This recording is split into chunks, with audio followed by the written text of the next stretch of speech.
Chaque année d'hybridation amène son lot de surprises, ce qui m'encourage à continuer dans cette voie. Cette année 2005, pour la première fois, il s'est développé un hybride à fleurs doubles.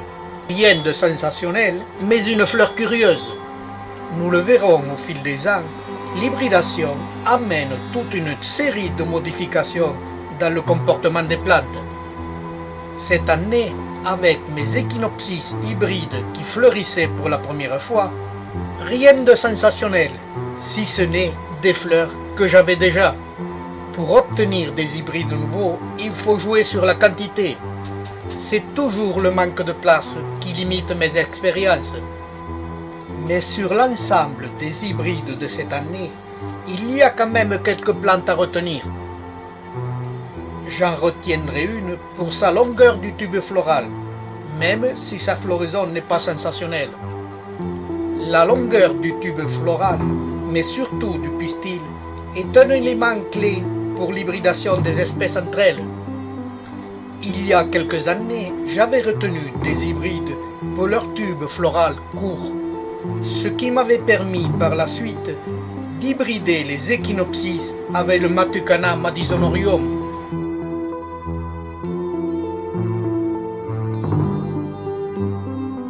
L'ensemble du résultat est peu encourageant.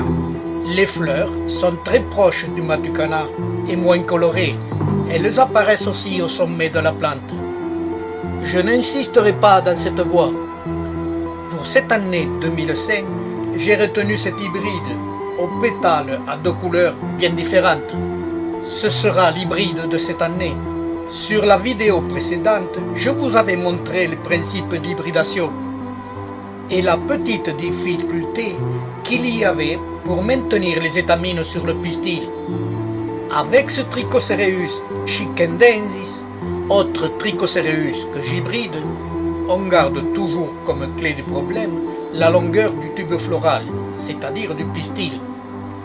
Comme promis, je vais vous montrer la technique infaillible pour maintenir les étamines sur le pistil. L'opération est toute simple. On emprisonne avec du scotch les étamines sur le pistil. Ensuite, il faut protéger du vent et occasionnellement des insectes. Je vais terminer ce petit film en vous faisant remarquer qu'au fil des ans, j'ai hybridé toute une série de différents Trichocereus avec les échinopsis. Pour obtenir de grandes fleurs colorées, nous ne verrons les résultats que dans quelques années.